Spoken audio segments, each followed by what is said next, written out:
প্রথম আলোতে আসছে, আপনারা দেখবেন হয়তো, যে বিদ্রোহী প্রার্থীর সমর্থককে পিটিয়ে হত্যা, অভিযোগ স্বেচ্ছাসেবক দলের নেতার বিরুদ্ধে। এই নির্বাচনের পরিঘটনাটি ঘটেছে, যেটি আসছে আমাদের কাছে, এই সমস্ত তথ্যগুলো আছে।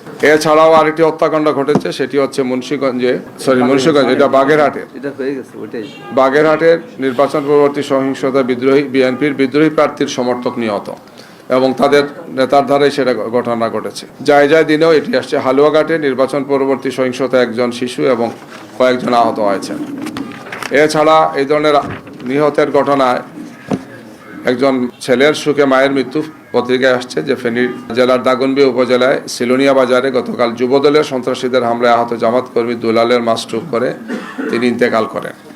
এই ধরনের ঘটনা সহ আরও অনেকগুলো আক্রমণের ঘটনা ঘটেছে। আহত করা হয়েছে, মারাত্মকভাবে কুপানো হয়েছে, বাড়িঘরে হামলা হয়েছে, সম্পত্তি জ্বালিয়ে দেওয়া হয়েছে, দোকানপাট লুটপাট করা হয়েছে। এগুলো একের পর এক ঘটনাগুলো ঘটে যাচ্ছে।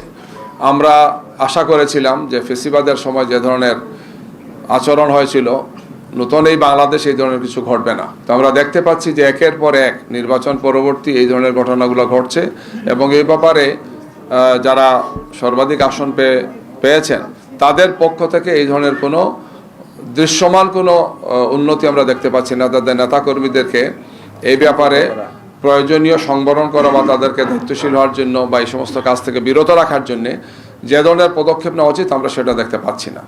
আমাদের প্রত্যাশা যে নতুন এই বাংলাদেশে আমরা সহিংসতামুক্ত একটি বাংলাদেশ পাবো, আমরা একটি সুন্দর বাংলাদেশ গড়ব, যেখানে মত প্রকাশের স্বাধীনতা থাকবে, এখানে প্রতিদ্বন্দ্বিতা থাকবে, প্রতিযোগিতা থাকবে, কিন্তু এই সমস্ত বিষয় নিয়ে সহিংসতা হবে না, মারামারি হবে না, খুনাখুনি হবে না। আমরা এই প্রত্যাশা ব্যক্ত করতে চাই।